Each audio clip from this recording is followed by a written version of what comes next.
नमस्कार, स्वागत है आपका स्वच्छंद आईएएस के प्लेटफॉर्म पे। आज की जो ये क्लास है, इस सेशन में हम डिस्कस करेंगे बीपीएससी के मुख्य परीक्षा के पैटर्न को और जो मुख्य परीक्षा का पाठ्यक्रम है, उस पाठ्यक्रम के तमाम बिंदुओं पर चर्चा करेंगे कि पाठ्यक्रम में जो पॉइंट्स बीपीएससी ने आयोग ने मेंशन किया है, आयोग के द्वारा दिए गए पॉइंट्स को डिकोड करने की कोशिश करेंगे, समझने की कोशिश करेंगे। किसी भी परीक्षा में सफल होने के लिए पहला चरण यही होता है कि आप उसके द्वारा प्रोवाइड किए गए सिलेबस को बेहतर तरीके से समझिए। सिलेबस का अनुमान केवल मत रखिए, सिलेबस का कुछ आंशिक जानकारी बस मत रखिए। सिलेबस को पूरी तरह से कंठस्थ, पहले ओठस्थ, फिर कंठस्थ, फिर हृदयस्थ वाला जो कॉन्सेप्ट आपको बता रहे थे हमारे एक सीनियर टीचर, तो सिलेबस के साथ सबसे पहले ये अप्लाई कीजिए। देखते हैं हम सिलेबस को और समझते हैं मुख्य परीक्षा के पैटर्न को बेहतर तरीके से, ताकि कहीं भी कोई कमी ना रह जाए। मुख्य परीक्षा का जो सेशन है वो स्टार्ट हो चुका है हमारा, और आप अभी ज़्यादातर छात्र जो हैं वो प्रीलिम्स में अभी बिजी हैं, तो आप अभी प्रीलिम्स पर फोकस कीजिए और मुख्य परीक्षा की तैयारी आपकी जहाँ तक जो भी रही है उसको कंटिन्यू रखिए, और आंशिक रूप से उसका बीच बीच में जब कभी समय मिले तो थोड़ा बहुत मूल्यांकन भी ज़रूरी है, पुनर्रिवीजन भी ज़रूरी है। और मैं जो आपको अभी प्रोवाइड कर रहा हूँ ये दोनों के लिए, उनके लिए जो बिगिनर्स हैं, जिन्होंने मुख्य परीक्षा की तैयारी नहीं शुरू की, और उनके लिए जो पहले से पूर्व में एक बार तैयारी कर चुके हैं। तो आज तैयारी की ये जस्ट शुरुआत है, जिसमें हम सबसे पहले बात करेंगे जो एक सिस्टम है कि पहले पाठ्यक्रम पे चर्चा कर लें, ताकि जिन बच्चों को पाठ्यक्रम रिलेटेड कोई डाउट है, कोई कन्फ्यूज़न है, वो कन्फ्यूज़न पहले पूरी तरह क्रिस्टल क्लियर हो जाए। उसके बाद फिर हम जो इसके सेशन है एक एक करके पेपर 1, पेपर 2, निबंध, इन सब के खंडों पर हम आपसे चर्चा करें। मुख्य परीक्षा में हमारा GS1, GS2 पे सर्वाधिक फोकस है, और उसके बाद जो खंड बचता है, चाहे ऑप्शनल का हो या निबंध का हो, उसके लिए विशेष व्यवस्था हमारी टीम कर रही है।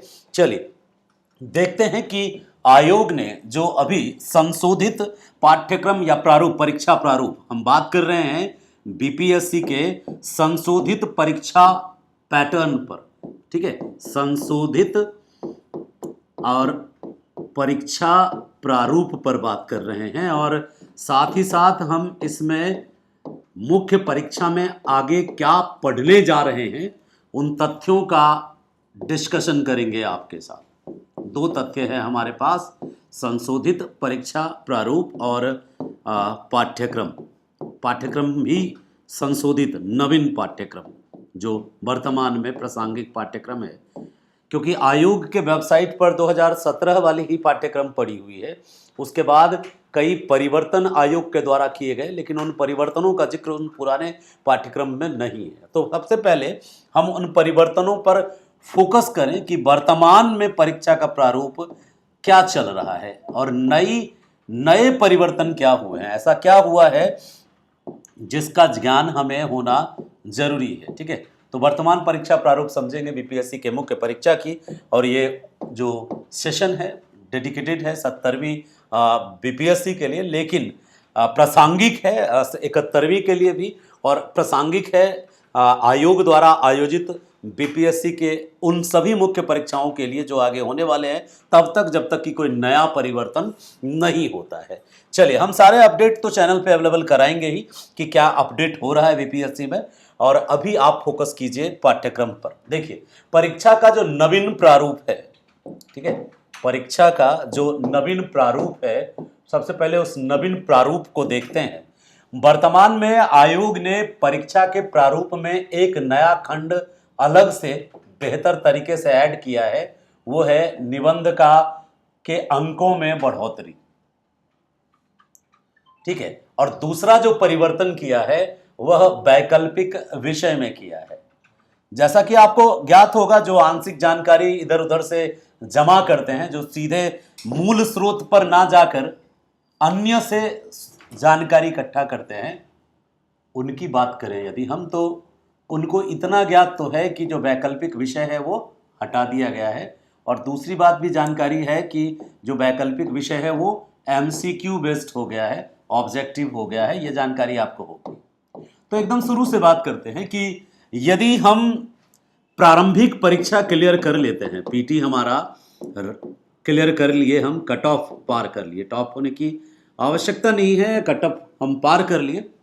कट ऑफ क्लियर करने के बाद मुख्य परीक्षा का हमने फॉर्म भरा, तो मुख्य परीक्षा की तैयारी जो हम करते आ रहे हैं या फिर करने जा रहे हैं, दोनों पक्ष के लोग, ठीक है, दोनों में से कोई किसी को जज नहीं करेगा कि अभी तक शुरू नहीं किया तो अब क्या होगा, ऐसा कुछ नहीं है। सबकी मानसिक क्षमता अलग अलग होती है।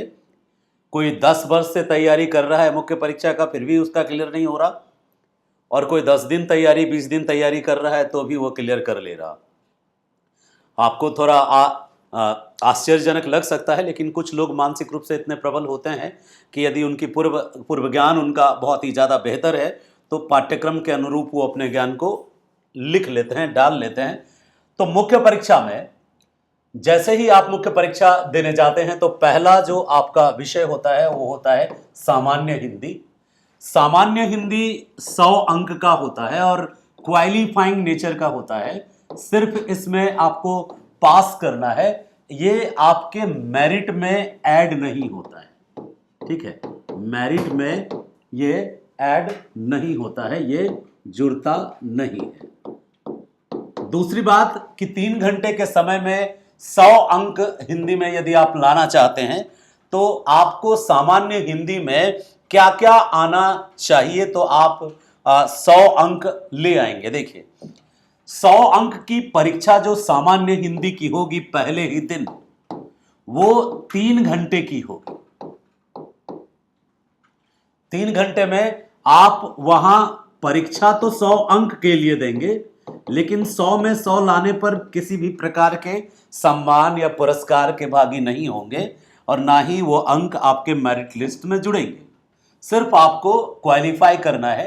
आयोग यह सुनिश्चित करने के लिए हिंदी अनिवार्य विषय के रूप में परीक्षा लेती है कि एक हिंदी भाषी राज्य होने के कारण एक अधिकारी जो बिहार राज्य में अपनी सेवा देगा, क्या वह स्पष्ट रूप से अपने भावों को शुद्ध रूप से व्यक्त करने में सक्षम है, क्या वह हिंदी भाषा के तथ्यों को सहज रूप से समझ सकता है, उसमें सहज बोध की शक्ति है। इस उद्देश्य से आयोग आपको एक लघु निबंध लिखने कहता है, ताकि आयोग समझ सके कि क्या आप अपने हृदय के मस्तिष्क के भावों को स्पष्ट रूप से शुद्ध व्यक्त करने में सक्षम है या नहीं। आयोग ने शुद्ध पर बड़ा जोर दिया है। तो यहां आप वर्तनी की शुद्धता और व्याकरण की शुद्धता, ठीक है, इनसे थोड़ा आपकी वर्तनी और व्याकरण की शुद्धता जो है उस पर फोकस करेंगे, ठीक है। तो निबंध, लघु निबंध 30 अंक के आपको लिखने हैं। व्याकरण में कुछ ऑब्जेक्टिव टाइप प्रश्न जैसे पर्यायवाची शब्द, विलोम शब्द या श्रुति संभिन्नार्थक शब्द या लोकोक्ति या मुहावरा, इस प्रकार के 30 अंक के प्रश्न होंगे। ज्यादातर वस्तुनिष्ठ नेचर के होते हैं। व्याकरण के प्रश्न जो होंगे वो वस्तुनिष्ठ प्रकार के प्रश्न होंगे। तो लघु निबंध और वस्तुनिष्ठ प्रकार के व्याकरण के प्रश्न संधि, समास और कारक और बाकी जो शब्द भंडार है उनसे। वाक्य विन्यास में भी वो कारक और अन्य जो आपके व्याकरण के ज्ञान को देखते हैं, वाक्य के प्रकार और वाक्य को पहचानना और वाक्य को शुद्ध करना।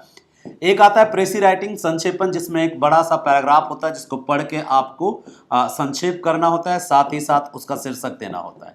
इन सभी तथ्यों को मिला करके आपको केवल और केवल क्वालिफाई करना होता है, यानी कि आपका मार्क्स जो होता है सिर्फ क्वालिफाई एग्जाम होता है, आपके इस मार्क्स को मेरिट में जोड़ा नहीं जाता है। अब हम हिंदी के बाद लौट आते हैं फिर से नए पैटर्न के दूसरे परीक्षा पे। दूसरा परीक्षा जो है सामान्य अध्ययन पेपर 1 है, जीएस पेपर 1 जिसको आप कहते हैं। और जीएस पेपर 1 300 अंक का होगा। यह नवीन संशोधित 2022 का सिलेबस है। 2022 के नोटिफिकेशन से काट के यहाँ पे पेस्ट किया है जो बीपीएससी ने दिया था। तो सामान्य अध्ययन 300 अंक का होगा, 3 घंटा समय होगा। और ये बहुत ही महत्वपूर्ण होगा क्योंकि मेरिट बनेगा इस पर ही, 3 पर मेरिट बनना है।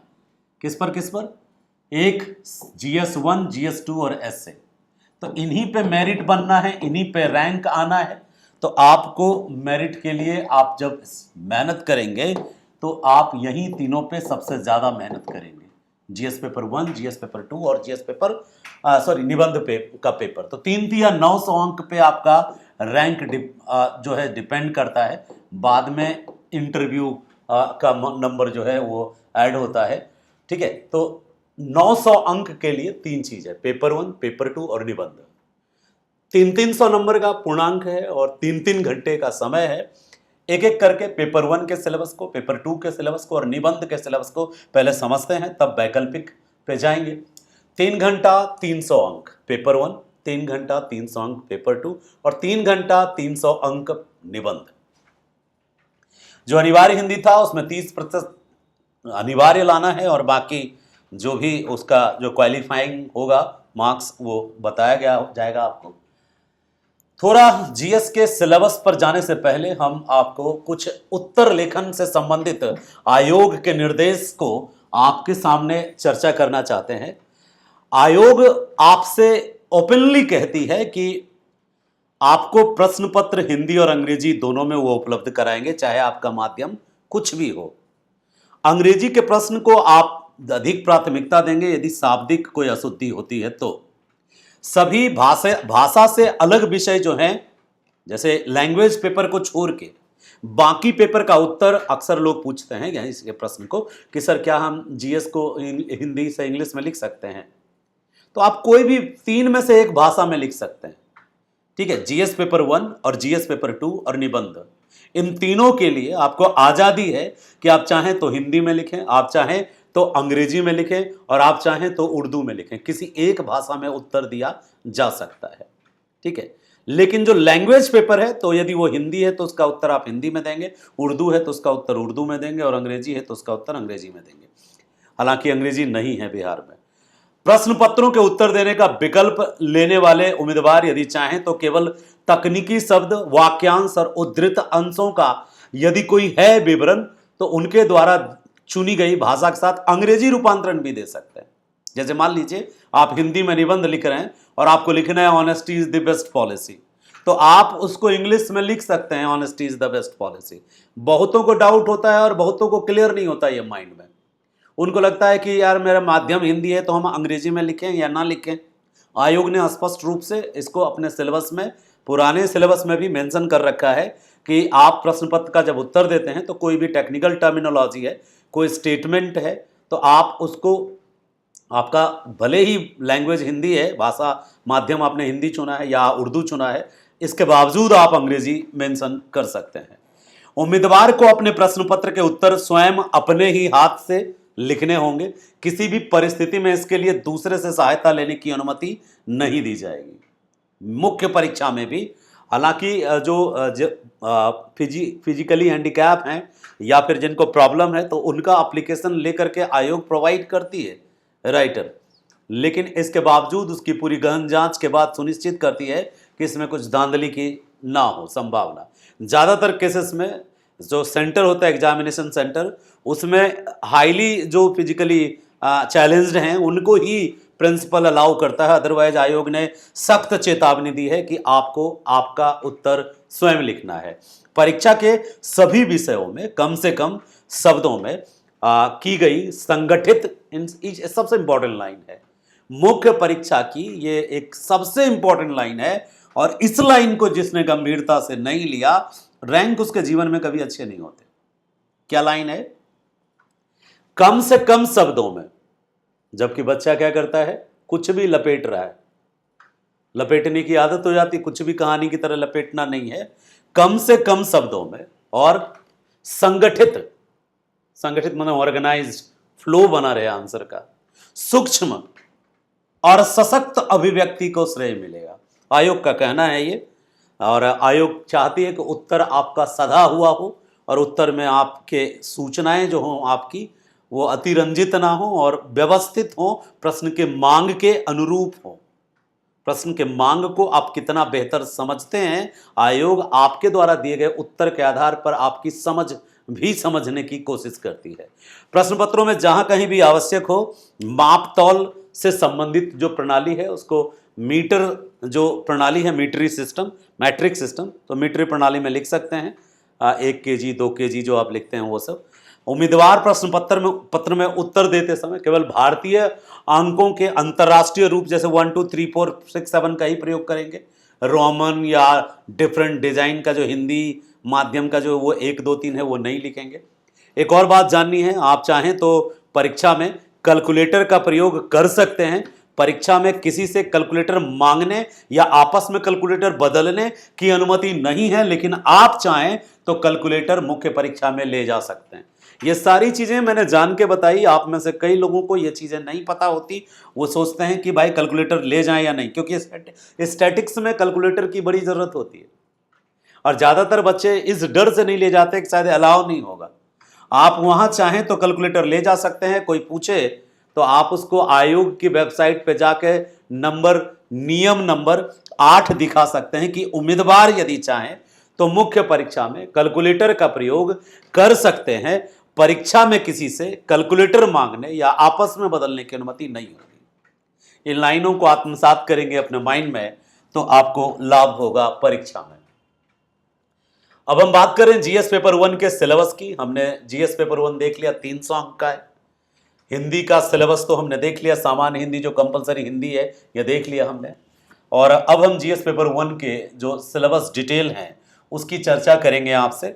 मुख्य परीक्षा शुरू करने से पहले मुझे लगा कि बहुत जरूरी है कि सबसे पहले कुछ जो भ्रांति हैं वो दूर किया जाए। ठीक है, जीएस पेपर 1 और जीएस पेपर 2 ये 300 प्लस 300 की संपत्ति है और पीटी में भी काम आता है इसकी तैयारी, क्योंकि पीटी के भी सिलेबस इससे कनेक्टेड है। पेपर 1 में 3 चीजें हैं, याद रखिएगा सर। मॉडर्न हिस्ट्री है। मॉडर्न हिस्ट्री पर ज्यादा जोर क्यों दे रहे हैं हम और हम सब के सब, क्योंकि ये आपके मुख्य परीक्षा का पेपर 1 का पहला खंड है मॉडर्न हिस्ट्री। दूसरा खंड है इंडियन कल्चर, और यहां पे बिहार विशेष पर विशेष जो बिहार की जो संस्कृति है ना वो ऑटोमेटिकली इसमें एड ऑन हो जाती है। भारत अलग से आपको बताया नहीं है लेकिन पूछेगा। तो art and culture and modern history ये पहला खंड है जीएस पेपर 1 का, art and culture and modern history. Modern history में भी भारत और खास करके भारत में बिहार दोनों से संदर्भित और दोनों से सम्मिलित मॉडर्न हिस्ट्री, और कल्चर में भी जो है दोनों का संबंध होगा, बिहार और भारत। दूसरा खंड जो है जिसको आप राष्ट्रीय अंतरराष्ट्रीय महत्व का वर्तमान घटना चक्र कहते हैं, इसे ही हम कोचिंग वालों ने आईआर का नाम दे रखा है। यही आईआर है, राष्ट्रीय और अंतरराष्ट्रीय महत्व की जो वर्तमान घटना है, जैसे रूस यूक्रेन वॉर है, इजराइल हमास वॉर है, तो यह आईआर भी है और साथ ही साथ करंट भी है। तो नेशनल और इंटरनेशनल लेवल के जो भी करंट के मुद्दे हैं वो सब के सब जो है इसके अंतर्गत हम समझेंगे, पढ़ेंगे। और तीसरा खंड जो 72 नंबर का 2 क्वेश्चन 36-36 का है वो है सांख्यिकी। आपको कैलकुलेटर अलाउ है, नहीं ले जाते हैं तो आप अपना नुकसान करते हैं। ठीक है, कैलकुलेटर जो है सांख्यिकी में अलाउ है और बड़ी जरूरत पड़ती है कैलकुलेटर की। आंकड़ों के विश्लेषण में कैलकुलेटर की जरूरत पड़ती है और आयोग ने कैलकुलेटर अलाउ कर रखा है, तो आप जरूर कैलकुलेटर रेडी रखेंगे अपना। ठीक है, तो 3 खंड थे। कौन कौन खंड? Modern history, art and culture, और साथ में जो है आईआर कहिए इसको, राष्ट्रीय अंतर्राष्ट्रीय महत्व का करंट अफेयर्स कहिए या आईआर कहिए, और सांख्यिकी विश्लेषण। पुस्तक की बात करें तो मॉडर्न हिस्ट्री के लिए कई पुस्तक मार्केट में अवेलेबल है। अब आपका माइंड किस तरह का है? कोई कुछ माइंड रिजिड माइंड होता है, क्या कि वो अपनी धारणा स्वयं बनाता है, चाहे वो सफल हो या ना हो, उसको सफलता से कोई फर्क नहीं पड़ता, असफलता से भी फर्क नहीं। बस उसने माइंड बना लिया कि हम खाली स्पेक्ट्रम में परवे करेंगे और कुछ नहीं पढ़ेंगे। तो अच्छी बात है, उसी को आप 12-13 बार पढ़ लीजिए। नुकसान और लाभ दोनों के दोनों नहीं होंगे। ठीक है, लाभ कैसे नहीं होगा? क्योंकि ज्यादातर बच्चा स्पेक्ट्रम पढ़ रहा है, आप नया कुछ नहीं पढ़ रहे हैं, और स्पेक्ट्रम फैक्चुअल ज़्यादा है, तो आप वहाँ उत्तर बेहतर नहीं लिखेंगे। अब कह रहे हैं नुकसान भी नहीं होगा, हाँ पास कर जाएंगे आप, ठीक है, और इंटरव्यू कॉलिंग भी आ जाएगा, लेकिन रैंक आने के चांसेस कम है। तो क्या करें फिर? 2-3 किताबें पढ़नी हो, 2 और पढ़ना होगा। यदि आपने स्पेक्ट्रम एक बार पढ़ लिया तो 2 किताब मॉडर्न हिस्ट्री में मैं ज़्यादा सजेस्ट करता हूँ, ठीक है। और 2 भी नहीं तो कम से कम एक जरूर, एक बता देता हूं, वो बहुत कम बच्चा पढ़ता है। कल मैं अपने एक गुरुजी से पूछ रहे थे तो उनको भी जो है, उन्होंने सिर्फ नाम सुना था। 2 कौन सी पुस्तक है? एक पुस्तक है मॉडर्न हिस्ट्री की, जिसको आप सब के सब पढ़ते हो, एनसीईआरटी में, बिपिन चंद्रा वाली, उसको पढ़ना ही पढ़ना है। हम तो कहते हैं कि यदि स्पेक्ट्रम तुम नहीं पढ़े तो कोई बड़ी बात नहीं है, लेकिन तुमको वो बिपिन चंद्रा वाली जो मॉडर्न हिस्ट्री है 12th 11th जिसमें भी है, उसको जरूर पढ़ना चाहिए एनसीईआरटी में। एनसीईआरटी वाली बिपिन चंद्रा, ना कि एक अलग से जो इतना मोटा सा नॉवल है उसको नहीं। हाँ, यदि तुम्हारा मेंटल अंडरस्टैंडिंग जो है बहुत हाई लेवल है तो तुमको एक और बुक सजेस्ट करता हूं प्यारे, प्लासी टू पार्टीशन, दोनों माध्यम में उपलब्ध है, हिंदी और इंग्लिश। इतिहास के गुरुजन बताते नहीं, क्यों? वो सोचते हैं कि कुछ तो छुपा के रखा जाए, ठीक है। और बहुत सस्ती किताब है और बहुत ऊंचे दर्जे की, उम्दा दर्जे की किताब है। आ रहे हैं भैया? तो आप मार्केट में जाएंगे, आप उनको क्या बोलेंगे? आप बोलेंगे शेखर बंदोपाध्याय की बुक दीजिए। क्या बोलेंगे? शेखर बंदोपाध्याय, शेखर बंदोपाध्याय की पुस्तक आप बोलेंगे प्लासी टू पार्टीशन। विश्वास मानिए, आप जहां हैं उससे आपका दर्जा 3 लेवल ऊपर हो जाएगा। और उसके बाद आप जब किसी शिक्षक को पढ़ेंगे, कोई भी गुरुजन है, तो आप उन गुरुजन द्वारा पढ़ाए गए ज्ञान का स्तर समझ पाएंगे। अन्यथा सिर्फ आप एक मूक श्रोता बने रहेंगे और आप तथ्यों का फैक्ट के कलेक्शन करने वाली पोटरी लिए हुए बस चुनते रहेंगे फैक्ट कि ये ईयर लिख लिए, वो ईयर लिख लिए, कॉन्सेप्ट दिमाग में नहीं आएगा प्रॉपरली। तो जरूर 2 बुक देखिए, एक स्पेक्ट्रम और बिपिन चंद्रा में से कोई, और दूसरा जो कंपलसरी है प्लासी टू पार्टीशन। मैं तो कहूंगा कि उत्तर का लेखन का तरीका और उत्तर लेखन में आपका नजरिया प्लासी टू पार्टीशन के अकॉर्डिंग होना चाहिए, ना कि स्पेक्ट्रम के अकॉर्डिंग। मैं दोनों को कह रहा हूं, यदि भविष्य में आईएएस बनना चाहते हैं उसके लिए भी कह रहा हूं, क्योंकि मैं आईएएस के कोचिंगों में 2017 से लगातार पढ़ा रहा हूं बिना रुके, कभी ब्रेक नहीं हुआ। इवन कोरोना काल में भी मैं ऑनलाइन पढ़ाता रहा अपने स्टूडियो से। जब सारी दुनिया बैठी थी तब मेरी क्लास चल रही थी यूपीएससी की, इसी स्टूडियो से।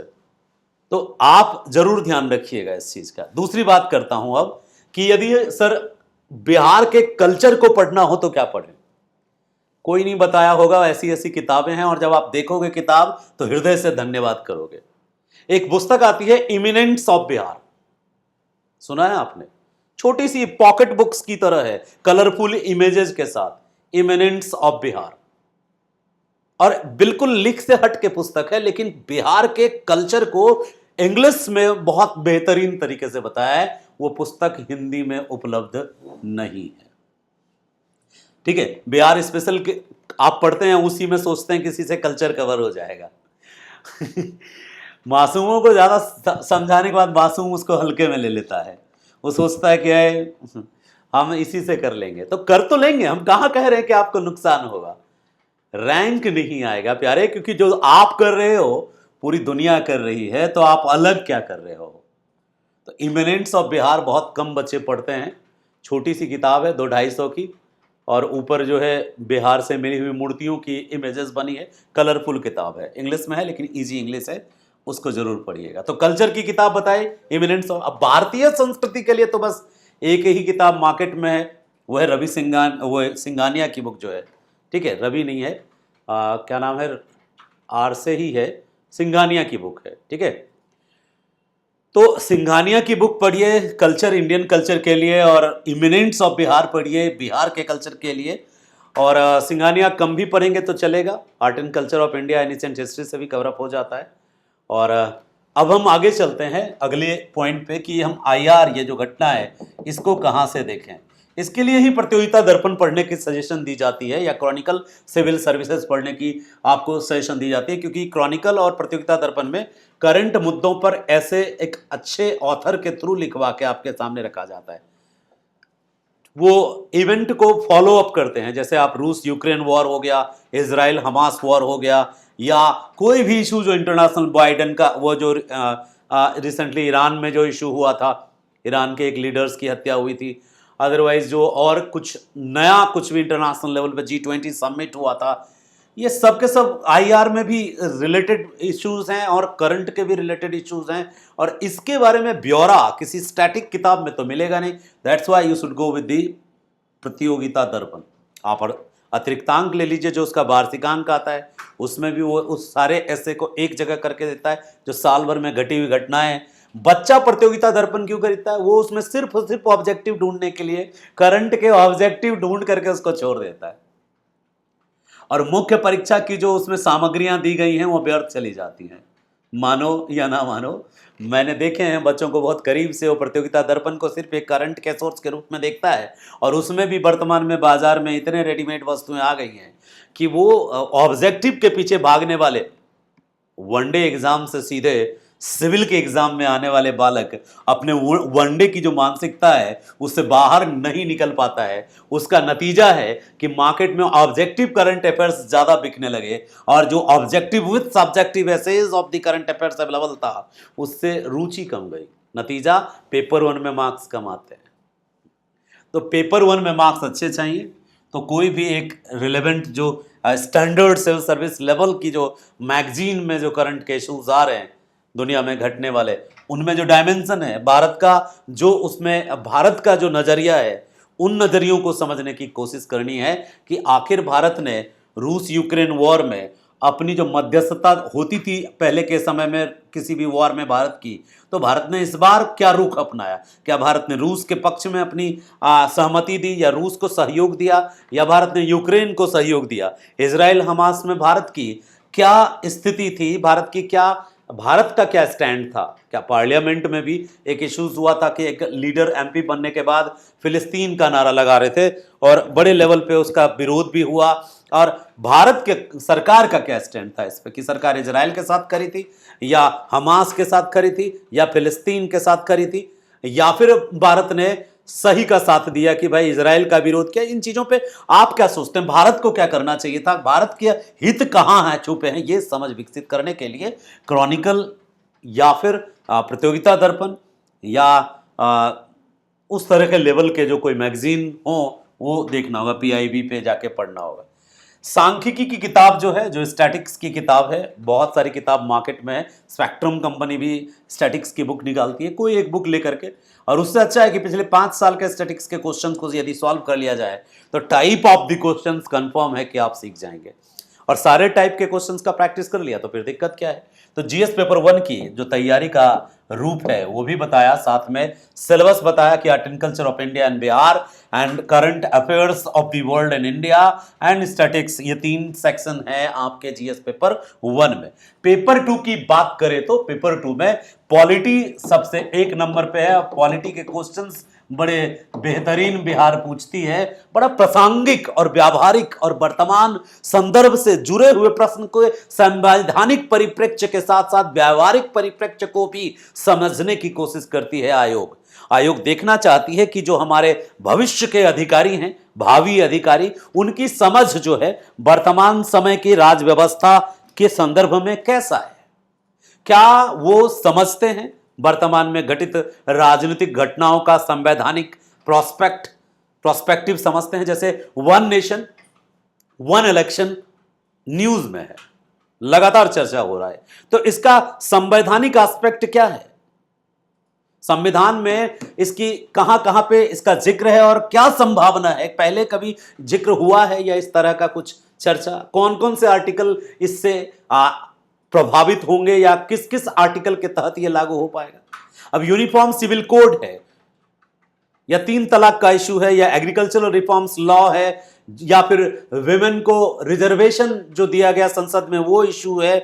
कोई भी जो इश्यूज आप देखते हैं, जैसे बीच में नए पार्लियामेंट में वो रखा गया एक डंडा, वो सागौन सांगोन कुछ डंडा रखा गया एक बड़ा सा, तो वो उसका क्या एस्पेक्ट था। या फिर राज्यपाल से रिलेटेड कोई मुद्दा उठाए कि गवर्नर, दिल्ली में अक्सर गवर्नर और सीएम के बीच तानातानी चलते रहता है, तो यहाँ के जो उप गवर्नर हैं या किसी स्टेट विशेष में जो पॉलिटिकल क्राइसिस आया था, जैसे कर्नाटका में एक बार आया, महाराष्ट्र में भी इस तरह का पॉलिटिकल क्राइसिस आया, तो क्या गवर्नर एक सेंट्रल गवर्नमेंट के एजेंट के रूप में काम करता है। तो इस पे आपकी समझ कितनी क्रिस्टल क्लियर है आपका, और आप कितना बेहतर उसको पन्ने पर को पेन से उतार पाते हैं, संवैधानिक प्रोस्पेक्टिव और बिहेवियरल प्रोस्पेक्टिव, व्यावहारिक जीवन में, और उदाहरण के साथ आप कितना बेहतर दे सकते हैं विवरण।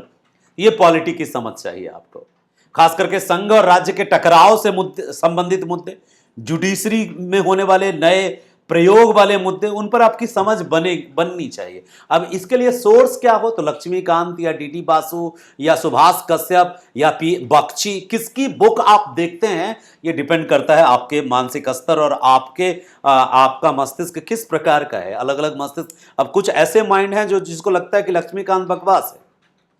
अक्सर पॉलिटी के गुरुदेव जो जितने भी हमें मिले, उनका कहना था, जिनसे मैं पढ़ा करता था 2009-10 के पास 11-12 में, तो उस समय मेरे गुरुदेव थे एक दुबे जी थे, उनका कहना था कि ये बकवास है, ये मत पढ़ो, देखते ही गुस्सा हो जाते थे।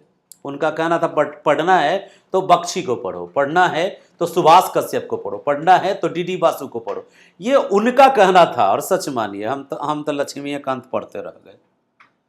हमारा दोस्तों वो जो सेलेक्ट हुआ वो लक्ष्मीकांत पढ़ा। तो ऐसा नहीं है कि लक्ष्मीकांत पढ़ के आप सेलेक्ट नहीं होंगे, हो जाएंगे। थोड़ी मानसिक समझ विस्तृत करनी होगी, क्योंकि लक्ष्मीकांत हो या पीएम बख्शी हो या सुभाष कश्यप हो या डीडी बासु, मुख्य परीक्षा में आपके बगल में बैठ के पॉलिटी आपके कॉपी में तो नहीं है लिखेंगे, लिखना आप ही को है ना। और आप लिखेंगे कैसे, जो आपके मस्तिष्क की समझ बनी इन 4-6 महीनों में तैयारी के दौरान, वही समझ वहाँ कॉपी पे उतर पाता है। कुछ रटा रटाया काम नहीं आता है। क्यों, उन 3 घंटों में आप इतने मानसिक दबाव में होते हैं कि हम मुख्य परीक्षा लिखने जा रहे हैं।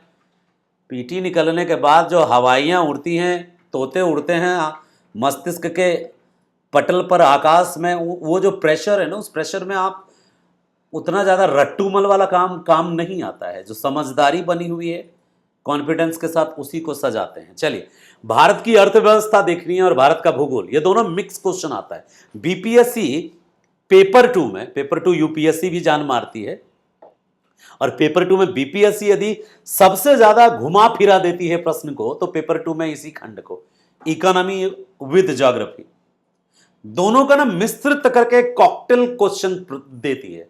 कभी कभी ही एक आध क्वेश्चन स्पष्ट दिखता करे ये वाला ज्योग्राफी का है, नहीं तो कभी कभी बच्चा ढूंढ ही नहीं पाता है कि ये ज्योग्राफी है या फिर ये इकोनॉमिक्स है। बिल्कुल बिल्कुल वो द्रौपदी वाली हाल हो जाती है कि सारी बिच नारी है कि नारी बिच सारी है। ठीक है, ये वाला सिस्टम हो जाता है। वो द्रौपदी चीरहरण में दुशासन बेचारा परेशान हो गया था, भगवान कृष्ण की कृपा से द्रौपदी के जो चीर थे, वस्त्र थे, वो बढ़ते जा रहे थे, तो कन्फ्यूज दुशासन का ये डायलॉग था कि सारी बीच नारी है या नारी बीच सारी है। मान लो आपकी इकोनॉमी मजबूत है, अच्छी है, इकोनॉमी का अच्छा नॉलेज है, इंडियन इकोनॉमी को आप समझते हैं, अब उस इंडियन, और यदि आपका ज्योग्राफी थोड़ा वीक है तो प्रश्न जो आएगा वो तड़का मार देता है ज्योग्राफी का। तो आपको ना मल्टी अप्रोच चाहिए कि इकोनॉमिकल डायमेंशन और ज्योग्राफिकल डायमेंशन दोनों से उत्तर लिख सकें। पुस्तकें क्या होगी, आपको यदि इकोनॉमी अच्छी करनी है, भारतीय अर्थव्यवस्था को समझना है, तो 11वीं क्लास की एक पुरानी एनसीईआरटी है, उसका नाम ही है भारतीय अर्थव्यवस्था। उससे बेहतर समझ और कोई नहीं दे सकता। वो बाइबल है, आपको भारतीय अर्थव्यवस्था की बेहतरीन समझ विकसित करके दे देगा। लेकिन आप संतोष वाले प्राणी तो है नहीं। यदि आपको संतुष्टि नहीं मिलती है कि नहीं मुझे थोड़ा एक और बुक बताइए जिससे इकोनॉमी, इंडियन इकोनॉमिक में एकदम आग लगा दें, बढ़िया समझे, तो के शंकर गणेश की एक किताब आती है पतली सी, के शंकर गणेश, ये इंग्लिश में है लेकिन बेहतरीन किताब है। इंडियन इकोनॉमी को आप इसमें, इससे बेहतर और कोई नहीं, और सेल्फ स्टडी बुक है, मास्टर वास्टर की जरूरत नहीं पड़ती उसको, बिल्कुल नॉवेल की तरह वो आपको एग्जाम्पल दे दे के समझाता है। सेल्फ स्टडी बुक है, आप बेहतरीन पढ़ सकते हैं, मात्र 200 पन्ने की है। ठीक है, 2 दिन में यदि जुनूनी इंसान हो तो खत्म कर दे, या 3 दिन में, तो वो आप एक बार देख सकते हैं। अब भारत का भूगोल पढ़ना है तो हिंदी माध्यम के छात्र महेश बर्णवाल को पढ़ते हैं, या फिर हिंदी माध्यम का छात्र जो है उनको पढ़ते हैं, आरसी तिवारी को पढ़ते हैं। आप कोई एक बुक लीजिए भारत का भूगोल, मैं तो कहता हूं बस एनसीईआरटी ले लीजिए, उससे भी काम चल जाएगा भारत के भूगोल में, क्योंकि भारत के भूगोल में उतना ज्यादा कंटेंट नहीं है, ठीक है, लिमिटेड कंटेंट है। तो आरसी तिवारी लेकर के इतना मोटा बुक देख के आप पजल हो जाएंगे। आप ये करिए कि पिछले 5 साल के मेंस के क्वेश्चन में भारत के भूगोल से जितने प्रश्न आए हैं उन प्रश्नों को लेकर समझिए और फिर एनसीईआरटी में उससे जुड़े हुए खंड को ढूंढिए और आंसर लिखने की प्रैक्टिस कीजिए। कहीं दिक्कत हो तो हम तो हैं ही, हम आपको इन चीज़ों को बिल्कुल सरल रूप में करके आपको बेहतरीन तरीके से समझा के बताएंगे अपने मेंस के क्लास में, जिसमें हम आपको रेडी करेंगे आंसर राइटिंग के लिए और प्रीवियस पिछले 5 साल के हर सब्जेक्ट के जो क्वेश्चंस हैं उसका आंसर लिख के उसके मॉडल आंसर्स तक आपको अवेलेबल कराएंगे, ताकि आपके उत्तर लेखन बेहतरीन हो, बेहतर से भी बेहतरीन हो। और मुझे उत्तर लेखन सिखलाने का लंबा अनुभव रहा है, अलग अलग आईएएस के संस्थानों में मैं इसके लिए काम कर चुका हूं। आगे बात करता है आपसे, आगे बात है कि भारत के विकास में विज्ञान प्रौद्योगिकी की भूमिका। आगे आयोग आपसे यह बताना चाह रहा है कि आपको साइंस और टेक्नोलॉजी का रोल और इंपैक्ट क्या है इंडियन डेवलपमेंट में। अब जैसे रोबोटिक्स है, आजकल एग्रीकल्चर में बिहार में एक नया आया कॉन्सेप्ट, कौन दीदी, ड्रोन दीदी। तो आज ड्रोन की मदद से आप फर्टिलाइजर्स छीट रहे हैं, पेस्टिसाइड्स छीट रहे हैं। तो ये साइंस एंड टेक्नोलॉजी में एक टेक्नोलॉजी है रोबोटिक्स। तो रोबोटिक्स का इंपैक्ट आप यहां देख सकते हैं, रोल आप देख सकते हैं, एग्रीकल्चरल डेवलपमेंट ऑफ बिहार में रोल ऑफ रोबोटिक्स देख सकते हैं। इसी तरह एक टेक्नोलॉजी है बायोटेक्नोलॉजी।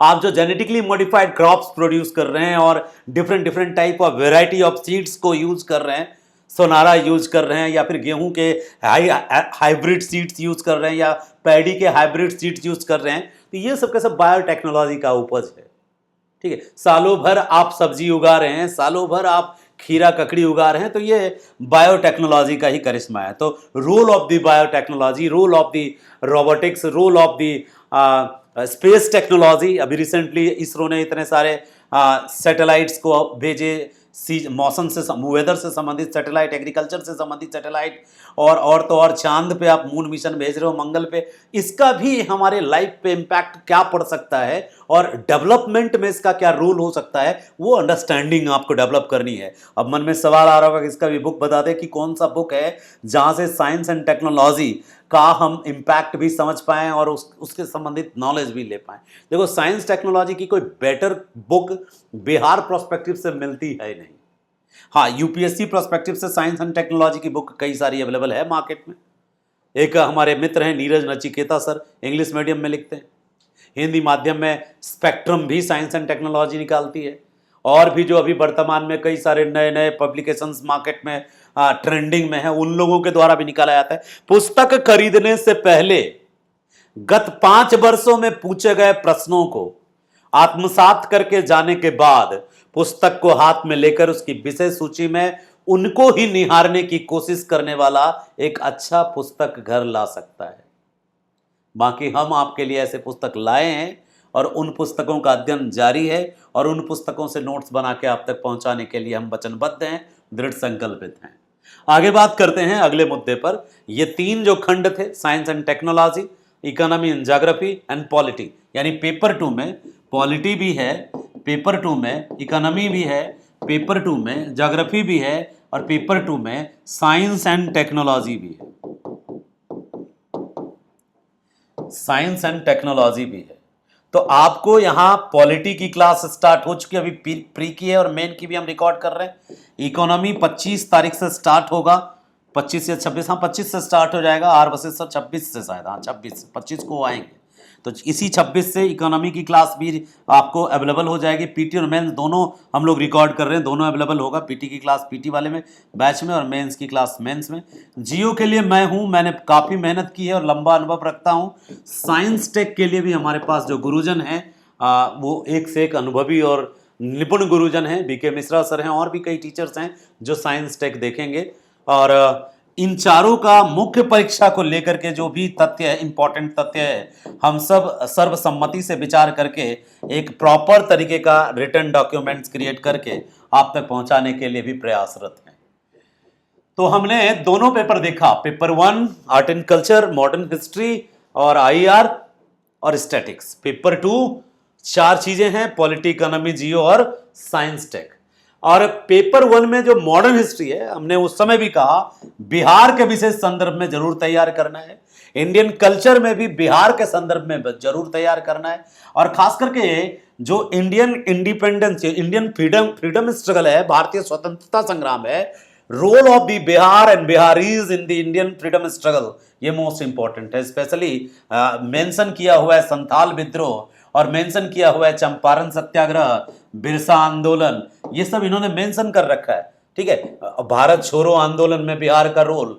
इसके अलावा आर्ट एंड कल्चर में मौर्य कला, पाल कला, और कुछ थॉट्स हैं जैसे गांधी के, नेहरू के, और साथ में रविन्द्रनाथ टैगोर के, कभी कभी भीमराव अंबेडकर के भी थॉट्स पूछते हैं। ये सब मेंशन है, गांधी, रविन्द्रनाथ टैगोर, नेहरू, इनके थॉट्स और अंबेडकर के थॉट्स। शिक्षा का जो इतिहास है बिहार में, पाश्चात्य शिक्षा का इतिहास, बिहार में तकनीकी शिक्षा का इतिहास, इसी पे प्रश्न रिपीट होते आए हैं ट्रेडिशनली। बट थोड़ा परिवर्तन जो संभव है, इनमें कुछ परिवर्तन जो प्रश्न के पूछने का तरीका है, प्रश्न के जो लेंथ है, लंबाई है, उसमें बढ़ोतरी देखी जा रही है। प्रश्न को वर्तमान से जोड़ के पूछे जाने का ट्रेंड देखा जा रहा है, तो इसका ध्यान हम सब रखेंगे। और साथ ही साथ एक जो लिखने का, आंसर लिखने का जो टेक्निक है, वो टेक्निक हम डिस्कस करेंगे आपसे, ताकि आप बेहतर उत्तर लिख सकें।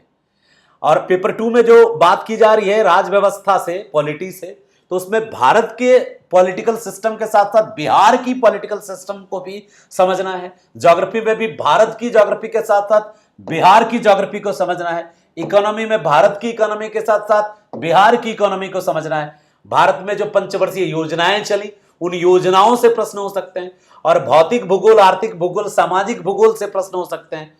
तो प्रश्न का प्रारूप स्पष्ट है। विज्ञान और प्रौद्योगिकी में भी वही है, साइंस मतलब स्पेस टेक्नोलॉजी, रोबोटिक्स, और इसके अलावा जो एक और टेक्नोलॉजी बायोटेक्नोलॉजी है, बायोटेक, रोबोटिक्स और स्पेस टेक्नोलॉजी। इसके अलावा जो नैनो टेक्नोलॉजी है, इन पे क्वेश्चन, मतलब जो भी टेक्नोलॉजी में नए रिफॉर्म्स आए हैं, नयापन आया है, उसकी आपको बेहतर समझ की ये आशा रखता है आपसे। तो ये थे पेपर 1 और पेपर 2। अब बचता केवल निबंध है, और निबंध के बाद बचता है ऑप्शनल। तो पेपर 1, पेपर 2, निबंध और ऑप्शनल, ये 300 3 घंटा, 300 3 घंटा, 300 3 घंटा, और इसी पे ही पूरा कैरियर है आपका। ये 900 पे ही मेन मुख्य परीक्षा के रिजल्ट होंगे। ऑप्शनल जो है ये सिर्फ क्वालिफाइंग है और ऑब्जेक्टिव इन नेचर है, तो इसके लिए केवल सेट प्रैक्टिस करेंगे ऑब्जेक्टिव का तो कवर अप हो जाएगा। ऑप्शनल के सेट प्रैक्टिस हम करवाएंगे आपसे, हमारे पास है इसका पूरा कोर्स डिजाइन। तो वो जिनका जो ऑप्शनल है बताएंगे। जो पॉपुलर ऑप्शनल्स है उनकी फैकल्टीज मुखर्जी नगर की और हमारी जो मेन टीम है, उन सबको मिला के हम ऑप्शनल के कुछ क्लासेस अवेलेबल कराएंगे, ताकि जो क्वालिफाइंग आप हो जाएं। ठीक है, क्वालिफाई होना जरूरी है और इजीली हो जाएंगे क्वालिफाई, इसकी चिंता नहीं है। अब ऐसे में जो निबंध वाला खंड है, निबंध का खंड बड़ा महत्वपूर्ण हो जाता है, क्योंकि निबंध में आप हर किसी से उम्मीद कर सकते हैं कि खाली कोई छोड़ के नहीं आएगा। तो आपका निबंध सर्वश्रेष्ठ निबंध हो, इसके लिए पहले ही आप मानसिक रूप से तैयार होइए कि निबंध के 3 खंड होंगे, और तीनों खंड का, खा और गा खंड होगा। गा खंड यूनिक खंड है, जिसमें बिहार और बिहार की संस्कृति जो है, कल्चर से संबंधित मुहावरों के पूछे जाने का चलन शुरू हुआ है। संस्कृति था, ठीक है, मुहावरों के पूछे जाने का चलन शुरू हुआ है, कल्चर। ठीक है, और खंड क और ख जनरल है, एक करंट और पर्यावरण से संबंधित है, और एक फिलोसॉफिकल खंड है। ठीक है, करंट और पर्यावरण से संबंधित है, जिसमें पॉलिटिकल, इकोनॉमिकल कोई भी टॉपिक आ सकता है, और वो आप समझ सकते हैं कि एकदम वर्तमान घटनाओं से प्रेरित जो टॉपिक हो सकता है, उसमें पर्यावरण से संबंधित हो सकता है टॉपिक, समाज से संबंधित हो सकता है टॉपिक, और सामाजिक जो समस्याएं हैं या सामाजिक मुद्दे हैं, सामाजिक मुद्दों से संबंधित टॉपिक हो सकता है। और साथ ही साथ एक और चीज हो सकता है इसमें कि राजनीति से संबंधित कुछ मुद्दे हो सकते हैं, या आर्थिक मुद्दे हो सकते हैं। तो ये सेकंड वाला खंड जो है, ये डिफरेंट इसी तरह के मुद्दे हैं। और गा खंड जो है ये फिलोसॉफिकल दार्शनिक निबंध है, जिसमें आपके दार्शनिक समझ और आपके वैचारिक समझ को पहचाना जाएगा, जिसमें कोई भी ऐसे लाइन दिए जाएंगे जिन लाइनों पे या ऐसे हेडिंग दिए जाएंगे जिन लाइनों पे आप फिलोसॉफिकल ऐसे लिखते हैं। ऐसे 300 मार्क्स का है और ऐसे में आप बहुत बेहतर स्कोर कर सकते हैं, बशर्ते ऐसे लिखने की कला आप बेहतर से बेहतर कर लें। चलिए, ये था हमारा जीएस पेपर 1 का, जीएस पेपर 2 का और पूरे पूरे मुख्य परीक्षा के प्रश्न के प्रारूप और परीक्षा के प्रारूप का और उसके सोर्सेस का, बुक का। निबंध के लिए यदि हम बुक बताएं, हमने ज्योग्राफी की बुक बताई, इकोनॉमिक की बुक बताई, साइंस टेक की बुक की भी बात की आपसे। अब यदि आपसे पूछेंगे, आप पूछेंगे कि निबंध की कोई बुक बताए, तो निबंध की बुक नहीं होती, और निबंध का बुक हानि ही करता, लाभ नहीं देता। बोलेंगे आप क्या बोल रहे हो सर, हम तो बचपन से निबंध का किताब ही पढ़ते हैं। देखो, आप दूसरों को कॉपी करके कॉपी कैट बन सकते हो। आपका निबंध अंदर से आने वाली चीज है, ठीक है।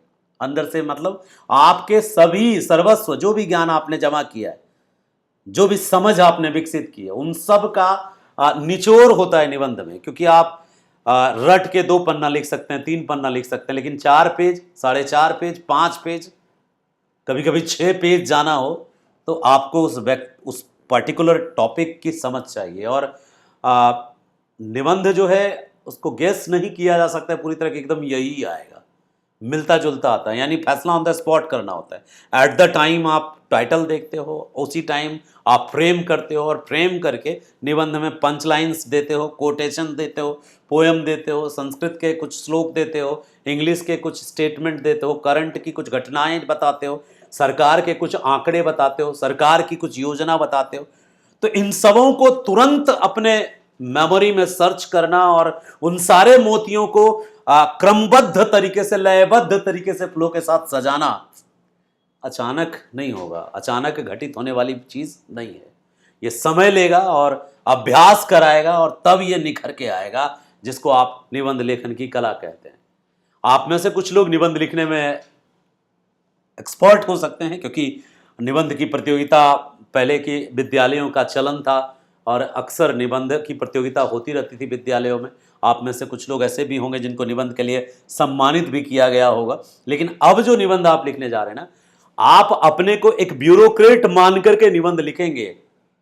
वैसा निबंध नहीं लिखेंगे कि आप आरएसएस और जो दूसरे और अन्य संगठन हैं, उन संगठनों के प्रति यदि विरोध का भाव रखते हैं तो आप जो है उनका भी महिमा मंडन करने लगेंगे, जो नहीं होता है। जो वैचारिक रूप से आप यदि बायस्ड हैं तो किसी एक खंड को ज्यादा महत्व देने लगेंगे, दूसरे खंड के प्रति आपके नकारात्मक सोच दिखेगी। तो ऐसा नहीं दिखना चाहिए, आपका एक संतुलित उत्तर दिखना चाहिए। आप किसी का मतलब बिना तथ्य के आधारहीन तरीके से ना तो आप आलोचना कर सकते हैं, ना विरोध कर सकते हैं, यदि तथ्य आपके पास प्रामाणिक तथ्य नहीं है तो, ठीक है। तो आप टॉपिक सेलेक्ट करना भी निबंध में अंक को गेन करने की एक खास शर्त है। कई बच्चे तो वहीं मार खा जाते हैं कि वो टॉपिक ही गलत चुन लेते हैं। आप ठीक है, आओ देखा ना ताओ, बस जो मन सो टॉपिक उठा लिया। यदि आपने उस टॉपिक से जुड़े टॉपिक पर कभी लिखा नहीं है, यदि आप उस टॉपिक से जुड़े कच्ची सामग्रियां कभी अपने डायरी में जमा नहीं की है, आदत ही नहीं है आपके पास, आप इतने व्यस्त से व्यस्ततम प्राणी हैं कि आपने इसको समझा ही नहीं उचित कि हाँ आप थोड़ा उत्तर जमा भी करें, कुछ विमेन से रिलेटेड तथ्य जमा करें, कुछ चिल्ड्रन से रिलेटेड तथ्य जमा करें। केवल जमा ही ना करें, बल्कि समय समय पर कहीं यदि आपको लिखने के लिए मिले या भाषण देने के लिए मिले या उत्तर देने के लिए मिले तो वहां उन तथ्यों का प्रयोग करने का भी अभ्यास करें, यदि ऐसा आप नहीं कर रहे हैं। विश्वास मानिए, आप एक हेलुसिनेशन में जी रहे हैं, भ्रम में जी रहे हैं। और हम में से ज़्यादातर भाई बहनों को जब मैं निहारता हूँ तो उसमें मैं खुद को देखता हूँ, मैं भी इस हेलुसिनेशन से गुजरा हूँ, जिसमें एक भ्रम जाल था मेरे चारों तरफ कि मैं बहुत अच्छा कर रहा हूँ। अक्सर आपको एक कोच की ज़रूरत होती है जो न्यूट्रल हो आपके प्रति, जो आपको ज़रूर बताए कि देख मेरे भाई, तुम जो जिस इंद्रप्रस्थ तैयारी के इंद्रप्रस्थ महल में तुम घूम रहे हो, जहाँ तुमको दीवार दिख रहा है वहाँ दरवाज़ा है, और जहाँ तुम दरवाज़ा समझ के मुड़ आए थे, दरवाज़ा समझ के जा रहे हो, वहाँ गड्ढा है, दीवार है, सर फटेगा। ये बताने वाला होना चाहिए कोई, ठीक है। नहीं तो द्रौपदी आप पे हंसेगी जब आप कहेंगे कि पीटी तो हो गया था दुद्दू बार, मेन भी लिखे 2 बार, लेकिन इंटरव्यू नहीं दिए 1 बार। ऐसा हजारों बच्चा घूम रहा है बिहार में। मेरा खुद का भी 2-3 बच्चा ऐसा है जो लगातार कॉल कर रहा है। पिछली बार यूट्यूब पे हम आए थे 67वीं या 68वीं के टाइम पे, तो उस समय एक बच्ची मुझसे जुड़ी थी, मयूरी, अभी ट्रेनिंग कर रही है। तो उसने कहा था सर हम 2 बार से मेंस लिख रहे हैं और सर मेरा नहीं हो रहा है। फिर उसने अपना आंसर्स भी जो मंगवाया था आरटीआई से, तो आंसर्स भी वो मुझे भेजी थी और उस आंसर को मैंने चैनल पे ओपन करके बताया भी था। इंग्लिश मीडियम की बच्ची थी, हिस्ट्री ऑप्शनल था। उसके बाद ऑटोमेटिकली उसको अंतर्ज्ञान मिला जब उस पर क्रिटिसाइज और कमेंट हम किए और बात किए कि बेटा कहाँ कमी आ रही है, तो फिर उसने अपने में खुद से सुधार किया और इतना बेहतर सुधार किया कि सेलेक्टेड हो गई। उनके मित्र भी थे एक, लेकिन उनका पता नहीं, ये सेलेक्टेड हो गई बच्ची। तो कुल मिला के ऐसे केवल मयूरी नहीं है, कई सारी बच्चियां हैं, बच्चे हैं जिन्होंने सिलेक्शन पाया है मेरे गाइडेंस में। सिर्फ मैं इसकी मार्केटिंग नहीं करता और ज़्यादा दिखावा नहीं करता, तो जो नए तैयारी करने वाले छात्र हैं उनको लगता है कि वो उस कैटेगरी में है कि जो दिखता है वही बिकता है, तो वो मैं दिखाता नहीं हूँ, तो उसको लग रहा होता है कि सर से गाइडेंस क्या लेना, जो दिखा रहा है उसी से गाइडेंस लेते हैं। तो आप गाइडेंस में हमने न्यूट्रल होकर, बिना व्यावसायिक बने, पूर्ण शुद्धता और सत्यता के साथ हृदय से आपको ये गाइड किया है। ये ऐप पे भी आप देख रहे हैं, यदि ऐप पे देख रहे हैं तो इसका जो मैंने गाइड किया, इसी गाइडेंस के वे में हम आपको सारा कुछ उपलब्ध कराने के लिए भी वचनबद्ध और दृढ़ संकल्पित हैं। जो हमने बताया, जिन जिन पुस्तकों की चर्चा की, उन पुस्तकों का जिस्ट क्रक्स निकाल के हम लिख के आप तक पहुंचाने की और उसको समझाने की और उस पर उत्तर अभ्यास कराने की पूरी कोशिश करेंगे मुख्य परीक्षा के लिए। और मुख्य परीक्षा का आंसर राइटिंग टेस्ट सीरीज भी लॉन्च होगा ऑनलाइन। सब कुछ सिस्टमैटिक हो चुका है, तो सब कुछ सिस्टमैटिक और रेगुलर होगा। इसी के साथ विदा लेता हूं, धन्यवाद। और पूरी शिद्दत से पढ़िए, सन्नाटे में पढ़िए, चुपचाप पढ़िए और फिर सफल होइए। तो जय जयकार करने के लिए तो पूरी दुनिया बैठी है। धन्यवाद।